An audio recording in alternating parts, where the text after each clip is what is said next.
जम्मू कश्मीर में विधानसभा चुनाव के लिए बीजेपी ने उम्मीदवारों की छठी लिस्ट जारी कर दी है। इस सूची में 10 और उम्मीदवारों के नामों की घोषणा की गई है।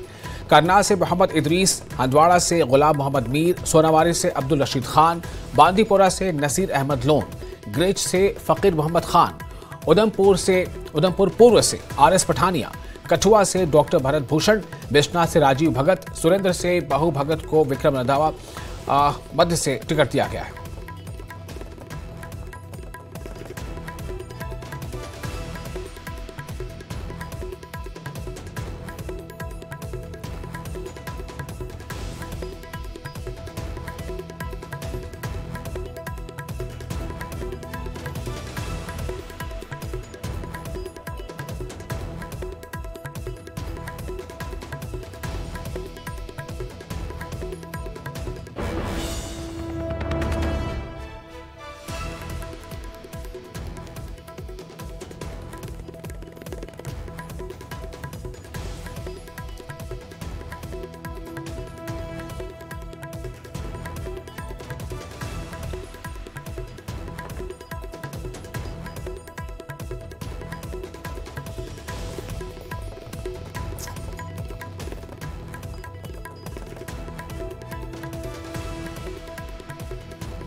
और इस खबर पर ज्यादा जानकारी के साथ मौजूद है हमारे रिपोर्टर राजन वैद। राजन, अब ये जो छठी लिस्ट जारी की गई है जम्मू कश्मीर में विधानसभा चुनाव के लिए, और इस छठी लिस्ट में जो नाम सामने आए हैं, तो इसमें क्या नजर आ रहा है? किस तरह के समीकरण बिठाया गया है? किस तरह की इसमें कोशिश की गई है रिप्रेजेंटेशन देने की?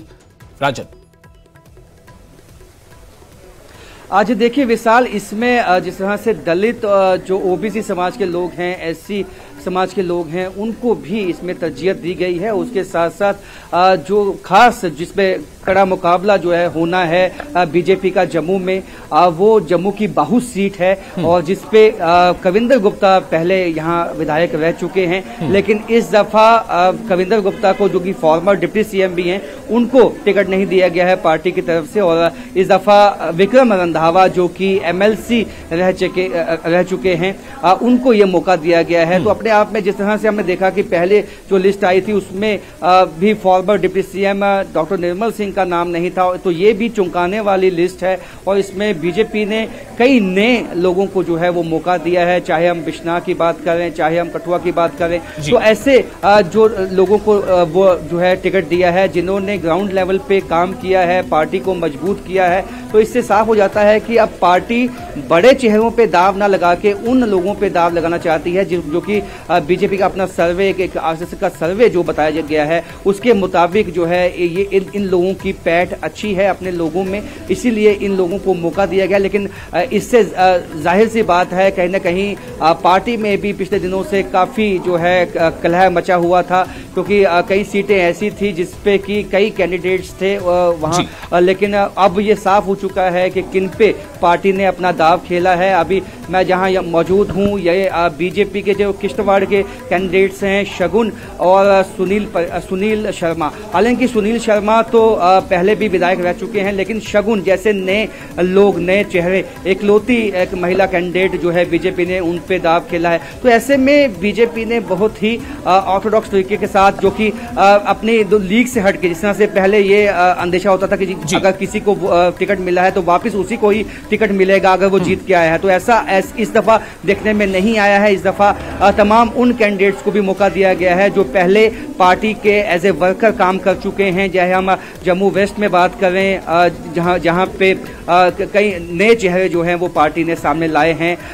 तो इस तरह से ये साफ हो जाता है कि जो इसके समीकरण है, कहीं ना कहीं पार्टी ने एक यहाँ पे असेसमेंट की है, कैंडिडेट टू कैंडिडेट असेसमेंट की गई है, किसकी छवि साफ है, किसकी नहीं है। और सबसे ज्यादा कि जो अब नए, क्योंकि अब जिस तरह से डिलिमिटेशन हुआ है, कई इलाके कट के दूसरे इलाकों में चले गए हैं, तो उससे किसको फायदा मिल सकता है। जाट समुदाय के जो लोग हैं, वोटर्स हैं, वो किस साइड ज्यादा है, क्योंकि बाऊ की सीट एक तरह से बीजेपी का ये भी मानना है कि एक सिक्योर सीट मानी जा सकती है, क्योंकि जो वाल्मीकि समाज को अभी उनके हक हकूक जो है मिले हैं। तो वाल्मीकि समाज का काफ़ी एक जो है वोट बैंक वहाँ जम्मू बहुत सीट में रहता है, गोरखा समाज के लोग वहाँ पे रहते हैं। तो ऐसे में बहुत सीट एक सिक्योर थी, उसमें Kavinder Gupta farmer deputy CM और विक्रम रंधावा के बीच में पेच फंसा हुआ था। लेकिन आज पार्टी ने वो साफ कर दिया है कि उन्होंने ज्यादा जो विश्वास है वो विक्रम रंधावा पे जताया है। तो इसके अब किस तरह का रिजल्ट आता है और जो पार्टी ने एक तरह से एक्सपेरिमेंट भी इसको कह सकते हैं किया है, उसका रिजल्ट क्या आता है, क्या वो वाकई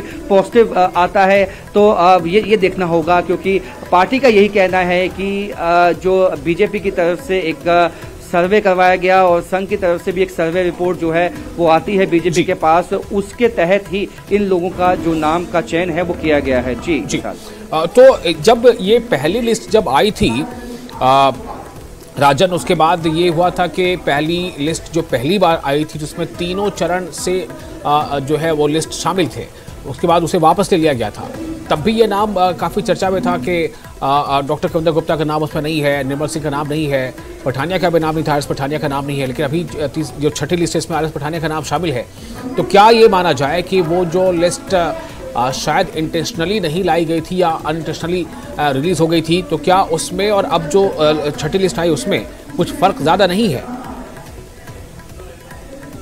बिल्कुल विशाल, देखिए पहले कई बयान जो हैं बीजेपी की तरफ से आए। पहले ये बयान आया कि जो लिस्ट पहले इकट्ठे आई थी वो एक एक करके ही रिलीज करनी थी, लेकिन इकट्ठे रिलीज कर दी गई। फिर बाद में आया कि एक आधा नाम जो है वो उसमें कुछ मॉडिफिकेशन करनी है। हमने देखा कि जब उसके बाद जब लिस्ट आई तो कटरा से जो रोहित दुबे हैं उनका नाम नहीं था उसमें।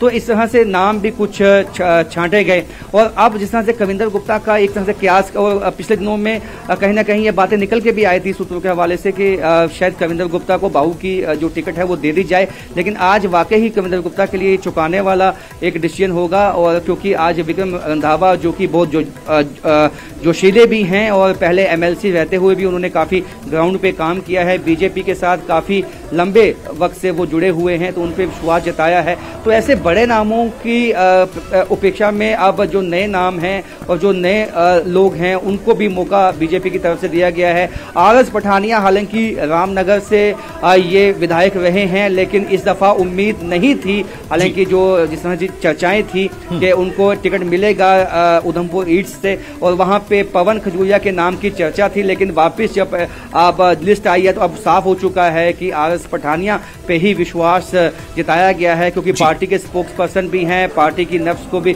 और लोगों की नफ्स को भी जानते हैं। तो अब यही देखना होगा कि जो एक्सपेरिमेंट पार्टी ने किया है क्या वो वाकई ही कामयाब होता है। अगर ये कामयाब होगा तो एक मास्टर स्ट्रोक हम इसको कह सकते हैं बीजेपी का, क्योंकि अगर वाकई ही बीजेपी ने कोई सर्वे करवाई है ग्राउंड लेवल पे तो ये साफ हो जाता है कि कहीं ना कहीं बड़े नामों की चर्चा अब पार्टी में नहीं है। अब उन नामों की चर्चा है जिनकी लोगों में पैठ है, लोग